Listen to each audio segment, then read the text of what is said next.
Ah, bewildering, isn't it? One moment, your partner's eyes glisten with affection like moonlight on still water, and the next, poof, vanished, like a ghost from a dream you can't quite grasp, slipping through your fingers just as you wake. Yes, today, we dive into that maddening mystery, why your avoidant partner pulls away. Now, allow me to tell you a little story. Years ago, I knew a man who fell madly in love with a woman who, I must say, could have given Houdini himself a run for his money. One moment she'd text, call, touch his soul with words so tender they might as well have been Shakespearean sonnets. And then, silence. Nothing. A glacier. You'd think she were off in Tibet, meditating with monks and forgetting he existed entirely. He said to me once, "I must be cursed, or unlovable, or both." I told him, "No, dear chap. What you've encountered is not a curse. It's an attachment system under siege. You see, people don't vanish without reason. They retreat. And the avoidant partner? They are artists of retreat. A bit like a cat. They approach on their terms. They purr when they please. But if you pet too long, they'll vanish under the bed, offended that you dared love them too much. Avoidant partners pull away not because they don't feel, but precisely because they do. Intimacy, for them, is like fire. Warming, alluring, but get too close, and they feel it'll burn them alive. Their nervous system interprets closeness as a threat. Not metaphorically, a real physiological threat. Let's not forget, the body remembers. If love once felt like chaos, disappointment, control, or emotional starvation, then closeness becomes synonymous with danger. So what do? Flight mode. They disappear, they stonewall, they need space. They're not trying to punish you. Quite the contrary. They're trying to survive. It's not personal, even though it feels heartbreakingly so. Now, for those of you with the open heart, the romantics, the connectors, the ones who love like it's your birthright, you likely go into fight mode.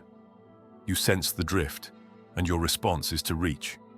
You text, you call, you ask, "Are you okay?" You say things like, "Let's talk," or worse, "Did I do something wrong?" And like clockwork, they withdraw further. And then begins the dance. One steps forward, the other back. A painful tango of unmet needs. But here's where it gets rather Shakespearean in its irony.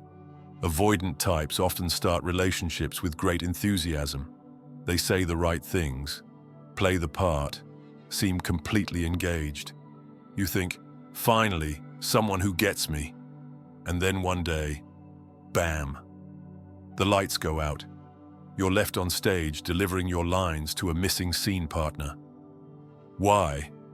Because they didn't see it coming either. You see, they too enjoy the early rush of infatuation, the chemical high, the delicious anonymity of newness. But as soon as attachment sets in, real, vulnerable, deep connection, their internal alarms go off. Closeness awakens the ghosts of childhood, the echoes of too much, the fear of being engulfed or hurt. And so they do the only thing their system tells them will keep them safe. They shut the door. Here's the clever bit, though.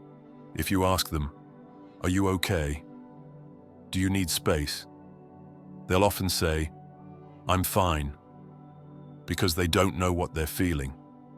Not because they're lying, but because they've never learned the language of their own emotions. Feelings for many avoidants are like static on a radio. They sense the noise but haven't found the right frequency to make sense of it. And you, dear open heart, interpret their silence as rejection. You think, if I were enough, they'd stay. But that's like blaming yourself for the tide retreating from the shore. The tide must retreat. It's in its nature. But it doesn't mean the ocean has stopped loving the moon. Let me offer you a question. Not a solution, because this is not a puzzle to be solved, but a question to sit with. Is the way you've been loving rooted in abundance or in fear? Do you give because you are full, or because you hope they'll stay? There's a profound difference. If your love comes from emptiness, from longing, from that ache to be chosen, then their pulling away will always feel like starvation. But if your love flows from fullness, then their retreat does not deplete you. You remain whole. Here's the rub, my friends. You cannot heal another's wound by contorting yourself. No acrobatics of affection, no emotional gymnastics will rewrite their story. And likewise, they cannot fill the well of validation you must learn to fill yourself.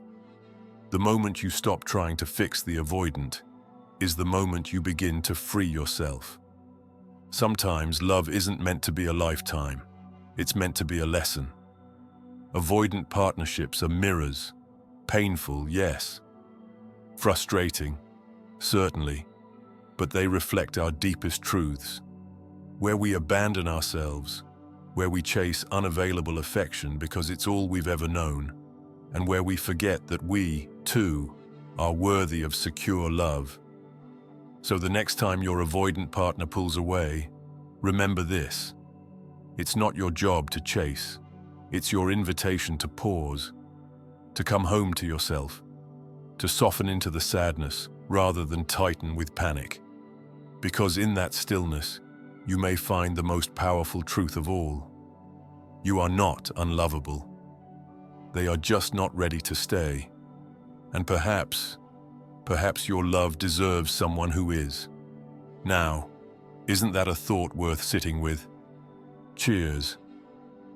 If you believe this video might help someone dear to you, share it with them. A small gesture on your part could mean the world to a friend in need.